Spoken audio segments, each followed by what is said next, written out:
Hey everyone, today I'm interviewing Devon Montgomery, who's a lead sales engineer in the Southeast at a highly technical company. He's worked at numerous different companies like Snowflake and Twilio in the tech space, but also transitioned from an engineering career in a more traditional manufacturing path as opposed to high tech. So he's got a breadth of experience and a lot of knowledge about the sales engineering job, the career path, but also about the requirements to break in, and I think you'll get a lot out of this conversation. Devon, appreciate you joining. I know, really excited to have you on. Always great to talk with folks who have gone from that engineering to more sales or sales engineering role. And so would love to kind of like get your experience, maybe high level. We'll definitely tap into more, but Yeah, curious, what was the straw, the end of the line for you for engineering and where you at now? yeah, definitely. So, like you said, I started off as a manufacturing engineer straight out of college. I went to University of Georgia. Got a chance to work in Japan and everything. So basically, I was responsible for making sure our assembly line or manufacturing assembly line was pretty much up to par, and helping out with troubleshooting on different machines, basically things of that nature.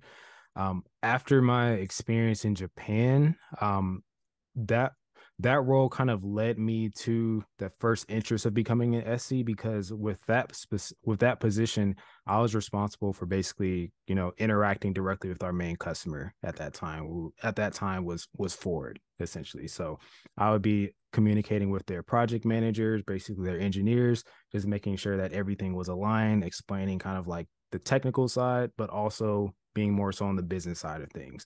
So that's where I was kind of like that first itch kind of came into play. Like I really like having this in between function, this in between position where I'm like not behind the desk the whole time, but I'm actually interacting with the customer, explaining what we can do, solving their problems basically, and communicating that back.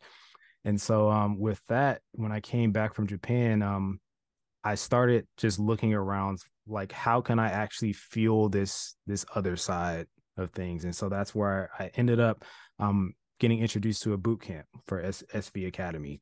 And again, at that time, this was about 5 years ago. At that time, really the only boot camps were around, either you're going for a coding boot camp where you're just becoming a full developer, or the emergence of like the SDR position. And we can look over the past few years, like the SDR position definitely went through like this boom cycle a couple of years ago. So that was kind of at the beginning of that phase. So I went through that 3 month long boot camp.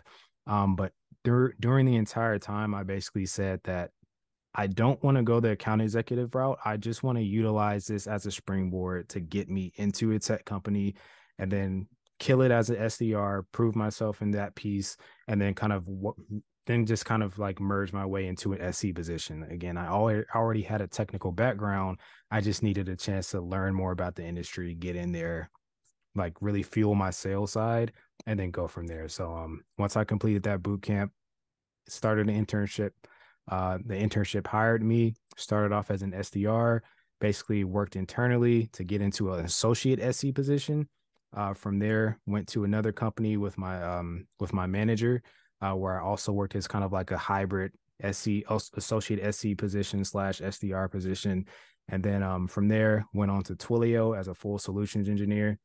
Um, and then now I'm currently at Calibra as a lead sales engineer, essentially. So super high level there. And like you said, we can dive into the specifics of those areas, but that was kind of my path from mechanical engineering to SDR to now solutions engineer or sales engineer, Yep. interchangeable. Yeah. No, that's awesome. And I think it's hit on a few things that like I've seen myself, whether firsthand or through colleagues. So like I'm curious, one of the things that you mentioned, having that clear vision going in that the ultimate destination was something like sales engineering. Yeah. Walk me through like you land as an SDR, and I think Mhm. 90+% of people go that account executive route. So how do you start building that path? How do you communicate with management, et cetera? Yeah, yeah, definitely. And so it all started with the interview process. Even within the interview, you're talking to the hiring manager, you're talking to like sales leadership, like sales directors or kind of people in that area of sales. And I was letting it be known at that point, like, listen, I have a technical background. I know I can be really good at the SDR position, be good in sales, but my ultimate goal is not to go the traditional AE route. And so I would always just kind of make that clear, but also get an understanding or have that conversation with them, just wondering, is that going to be an issue with my candidacy? And really, you'd be surprised. A lot of sales leadership really they really love that type of insight. They love that type of drive, especially with SDRs, to where you know where you want to go, but you know that you have to hit these certain metrics in order to get there. Just let me know how I can help you get there. So just letting that be known from the beginning in in the interview was key. Once I got into the company, then it was kind of like, all right, who's going to be my internal champion, essentially. And so that's when I immediately found the senior SC manager, who kind of led the North American team. Like, and that was kind of one of the luxuries of being in the office as well. Like, you're seeing them every single day. You see them walk through, you see them do demos. So I literally just walked up to him and said, "Hey, this is my background. I have engineering background, SDR currently, but I want to become an SE. How do I do it?" And so again, even just that interaction goes such a long way. Like, people are so willing to help you, especially if you're trying to get somewhere. And I feel like that was the biggest turning point of building that internal champion to help me get to that, at least that associate level, to help guide me to, this is what you need to do. You need to study this type of documentation, learn to have this type of conversation with customers, learn who we're talking to, shadow as much as you can, but still, again, do really great at your SDR job. We'll continue to have like cadences every couple of weeks, and around this time we'll reevaluate to help get into this specific next step. So again, at a high level, that was kind of specifically what I was doing. But again, the entire time it was always SE, SE, SE, SE, but still do great at the SDR role. So, yeah. Nice. Yeah. Were there any, I guess on both sides, right? Like, Mhm. how did do you still carry some of those SDR skills? Do you think in hindsight, maybe you could have gone straight to sales engineer? Kind of paint that picture for me. Yeah, that's a great question. And even when I look at now with newer SEs who are looking to break into the position, when I first started, I thought I did I initially felt like I was going to waste my time with the SDR position, and I kind of wondered why. Like, why can't I just jump into an SE role? Like, I can learn it. I know I can do it. I just need a chance. But I really appreciate the fact that I went the SDR route, mostly because, number one, I understand the sales process from the beginning. A lot of SEs do kind of miss out on that piece because they're kind of just brought in at the demo, they're brought in at the POCs, whatever along those lines. And they don't truly understand that initial discovery, don't truly understand kind of like the customer persona, what questions to ask outside of the technical side. The SDR position enabled me to, number one, understand what different stakeholders or personas at these large companies, what do they really care about? What type of questions are they asking? What do they actually need? So me having to respond or have those conversations with them carried over into the SE position. So now I'm not just like the technical guy. I'm able to be more so like a consultant for them. Like, hey, this is based off of what I've heard from other customers like in the industry. They fit this persona. They're trying to solve XYZ. Is this also something that's kind of applicable to you? And so again, a lot of times that goes even further than just having a good demo. And usually I say a good demo is just a great conversation, especially if you're working with a technical product. And again, we can get into the different types of SEs and the different industries and companies, but I work for a more technical type company slash product. And a lot of times customers, they just don't know. They just kind of receive some sort of requirement. They receive some sort of task from their manager, and they're trying to say, all right, can this product help me do it? So a lot of times, of course, they want to see the product, but you coming in as that kind of, we use it, a lot of companies use like subject matter expert or kind of like consultant type role or kind of system or advisor type role. They're looking for you to kind of pull the pieces or tell the story for them so that they can understand and bring it back to their manager or kind of, whoever's above them. So again, just having that conversation with them, asking the right questions, asking the right discovery questions, and just uncovering more is just so valuable when it comes into the pre-sales role in general. So definitely wouldn't trade that SDR experience for that kind of helped me get to where I am now. So yeah. Yeah. No, totally agree. I think like it's cool hearing that perspective too, because I've worked with some SEs where they go super deep and they can't actually tie it to like a real business or even just tangible outcome for the end user, and they're more excited to talk about all the features that they care about that aren't relevant. So Right. Right, yeah, exactly. It's just tying back to the why. Like, why does it matter? Why are you even here? Why are you looking for a solution? And that's the biggest thing is just asking, why does this matter for you? So yeah. yeah. And I'm curious, even like take aside the specific sales or otherwise, like I know both of us transitioned to more of that sales function like a little bit later than certainly right out of college. I'm Yeah. curious, like from your perspective, like was there any, the reason I bring it up is I know a lot of folks watching are kind of probably considering that career change as well. Yeah. Yeah. How was that like going to an SDR role after having like worked, like having quite a lot of experience working internationally, doing some pretty cool stuff to now probably working with like a 22-year-old grad? Yeah, man. Honestly, there were plenty of times where I was in my Bay Area apartment slash hostel in my bunk bed where I was like, what am I doing? Did I really just make this change again on this trajectory to becoming like a next level mechanical engineer to an entry level sales role? Um, there are definitely, especially when I first moved from Atlanta to California, I had a lot of responsibilities still back here in Atlanta, but again, I saw it more long term around kind of where's the industry heading. Atlanta is becoming a huge tech hub as well. Am I going to be prepared for that in the next 3 years? Which again, definitely made the right decision. But it was mostly dropping the ego. So just saying like, all right, I know I'm this mechanical engineer, I have this mechanical engineering degree, but what skills from that can I transfer into tech sales? So I might not be able to jump straight into an SE position, but I need to be able to just like drop my ego, humble myself, take this path again, just look at it as a stepping stone, do it well, and then eventually I'll get to that place. So again, a lot of it was just dropping the ego and just again understanding the path, focusing on the why. But yeah, again, there are definitely plenty of times where I was like, oh, am I really doing this? Or am I really doing this? Or even my parents are like, what are you doing? Like, but it's like, you just don't see it yet. You don't see it yet. And it's like, yeah, now you see it. Now you see it. Now Yeah. you see why. Yeah. Was there a tipping point for you that was like final? Like how? I guess how long did you think about it, and was there like finally just like an F this? I'm out. Like From ME to SDR or just SDR just while I was like in SDR? yeah, either one. If you're going from engineering, I think that was probably the bigger change. Correct me if I'm wrong. Yeah. So maybe there. What was that like?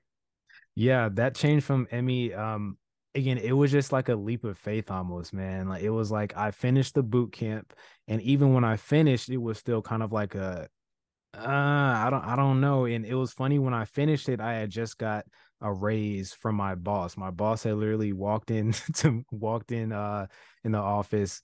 And again, I had like a lot of Japanese counterparts. So he was like, Devon, I have a surprise for you. And I was like, what is it? And it's literally like a $10,000 raise, Oh, basically. And dang. I'm like, oh, and again, I'm like fresh out of college, like a year and a half, 2 years out of college. I'm like, that was a lot of money at that time. So I was should I do it? And so literally it was still kind of like if there was ever a time to do it, now's the time. Like I'm probably never going to have another opportunity to get an offer from a good tech California company in the space that I want, which was again the more cloud data management type space, and then just see where it goes. So again, it was just kind of like a leap, like just do it. Just do it. I still have my degree. I can still go other places if it doesn't work out. But it was just kind of like, yeah, I'm just gonna jump. Now, when I was an SDR, again, I gave in my mind, again, it was kind of like realistically, I wasn't thinking realistically. I thought, all right, I'm just gonna do this for like 6 to 8 months and then I'm gonna go to an SE position. And I get in there, man, and I'm looking at a lot of these senior SEs and these guys. I'm like, man, these guys have like 25 years of experience in data management, data warehouse, all this stuff. And I'm like, there's no way I can do that. And I'll never forget the sales director that I was speaking about during the interview process earlier. I remember he told me, I think you can do it, but give yourself 2 years. And when I tell you I did, that was not something I wanted to hear. I said 2 years. There's no way. I'm gonna do it in 8 months, 9 months. And it literally took me like a little over a year and a half, almost 2 years to like find to get in like a full-fledged SE position, not like associate or junior level. It literally took me like close to that time. And so yeah, that tipping point as an SDR, there are plenty of times where I was like, I'm not a fit for this. But again, it was just that long-term goal, like just get it done, just perform, keep performing. It's gonna come. But yeah, it took like a good year and a half, 2 years to finally get into that specific role that wasn't like a junior or associate type role. So Yeah. And I'm curious on that note too, like across the industry, your peers, your colleagues, like I'm not as well versed, so would love to get your perspective on like typical requirements to break in. I know my experience, I've seen usually degreed engineer or like boot camp with a year or two of direct dev engineering type of experience. But all that to mhm. say, that's why I'm asking you, like, what do you see and what's that experience been?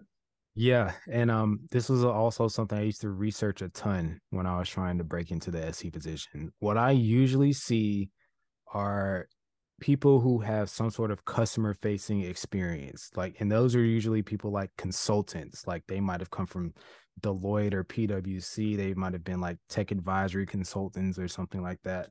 Or also, again, already in tech, but they've moved from an SDR position. I've seen AEs move into SE positions just because you have a lot of technical SEs who can essentially be technical AEs who can move into the SE position. So that's another one. But again, the requirements behind it, it's just you have to be able you have to instill confidence in the hiring manager that you can speak to these C-level execs, understand what their problems are, apply how your product fits into their problem and solves it. Because again, you have to also remember that these guys or the people you're talking to, their jobs are on the line. It's a very The SC position is a very prominent and important position. And again, it's an art to it.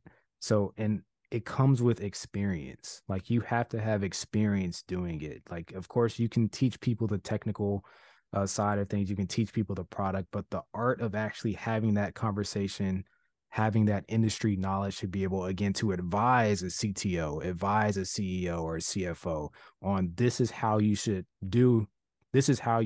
incorporate this into your business, into your workflow. Again, that comes with experience.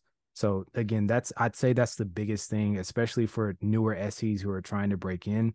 It's tough. It's not easy. Like you might see certain people kind of go through a boot camp. You might see people, to spend 3-4 months in a boot camp, come out with a job. But a lot of times they have those transferable skills where they've done this in some form or fashion. So again, you have to have that sort of like industry experience, industry knowledge to where a hiring manager can say, okay, you know what you're talking about.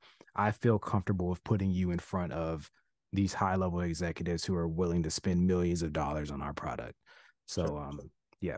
No, that's great perspective. And I think one of the big things, like, I guess I'm curious, I don't have a ton of visibility into. So you're a sales engineer now, obviously a great lucrative position. I think a unique skill set too that's very defensible in the market. But for Mm. you, is that just become the best SE possible, look towards SE management, even going more towards like CTO? What does that path look like for you? What are the options for any SE?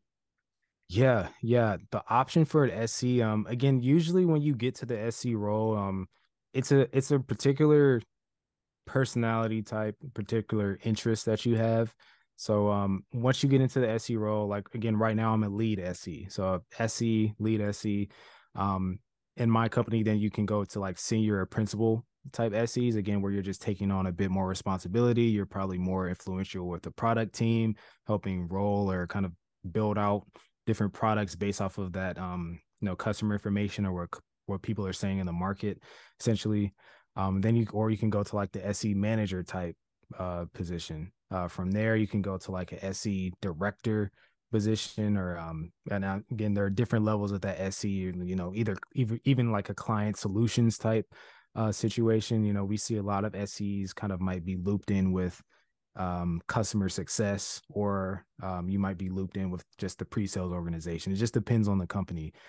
For me personally, I'm I knew this was what I wanted to do. So I'm totally happy with like where I am right now, just like as a more slightly above the regular SC, kind of in that senior lead position, helping newer SCs ramp up, working with product a bit, kind of diving into different areas of the company.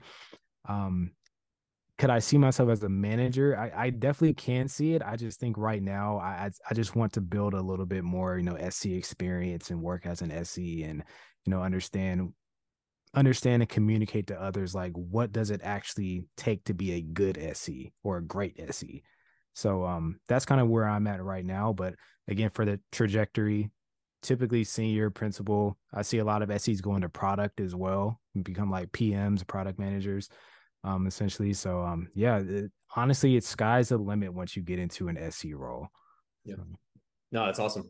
And it's great to hear. Yeah, I mean, I think there's, like I've said in other videos, I think it's totally a personality thing. Like if you get exposure maybe as an SDR and you don't like it, but there's an aptitude for the SE or vice versa, whatever it might be, like it's just a good place to like just get in, and then from Yeah. there you can kind of figure it out, like you mentioned earlier. So Yeah. yeah, Yeah. yeah. Well, cool. No, that's awesome info. And for anyone watching, I'll link Devon's LinkedIn in the description. So definitely feel free to reach out. Obviously, you can comment below as well if you have any questions. Literally, Devon reached out in the comments about one of my past videos. So awesome to get your experience, and totally random, but really appreciate the insight. And I think filling a gap that I don't have near the knowledge that you do. So it was really great. I appreciate your time. Yeah, definitely. But great being here. Again, I really loving what you're doing here, Eric. So again, if anything ever comes up, we'd love to join again if possible. But yeah, it's been great talking to you. Awesome. Likewise. I appreciate it.